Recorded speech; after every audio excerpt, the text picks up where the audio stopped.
大家好，我係阿媽。我哋一路都收到唔少諮詢啊，好多業主想拆咗天台嘅僭建物之後起翻個太陽能系統，但係本身層樓比較舊唔知轉唔轉到三相電。咁以下呢個個案就正係呢個 case， 全程我哋一手包辦，由轉三相電、清拆舊棚到起好個太陽能棚用咗大約1年嘅時間。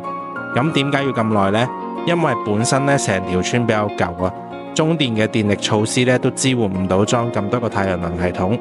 咁我哋就同中電協商啦。中電就答應掘地鋪設電力措施。咁一涉及掘地即係牽涉政府部門啦，咁要等批文嘅。咁搞咗1年嘅時間，呢度嘅標房就係喺樓梯位側邊地方就比較窄嘅，不過難唔到我哋嘅，只要調整一下都可以騰出位置安裝三相電嘅電錶。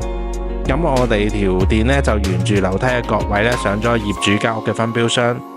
轉好咗我哋嘅三相電之後除咗可以安裝太陽能系統之外更加可以令電力更加穩定啦，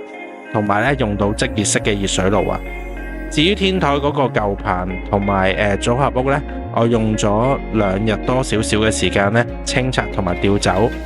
隨即之後1日就即刻進行太陽能系統嘅安裝啦。咁用咗3日嘅時間啦，咁就裝好呢個咁靚嘅不鏽鋼雙層隔熱太陽能棚。雖然等咗1年但一諗到之後唔使再交電費，仲有錢收所有嘢都係值得嘅。因為依家距離2033年12月31日計劃完結仲有大約8年嘅時間，其實仲有數圍嘅，而且計劃完咗可以將啲電俾翻間屋用，係唔會浪費咗嘅。咁你10年之後睇翻轉頭一定唔會後悔依家裝太陽能系統嘅決定。如果你唔太肯定天台裝唔裝到太陽能系統，或者收到清拆令唔知點算好，需要揾人清拆或者轉三相電嘅話，隨時歡迎聯絡我。我係阿媽，我哋下次見。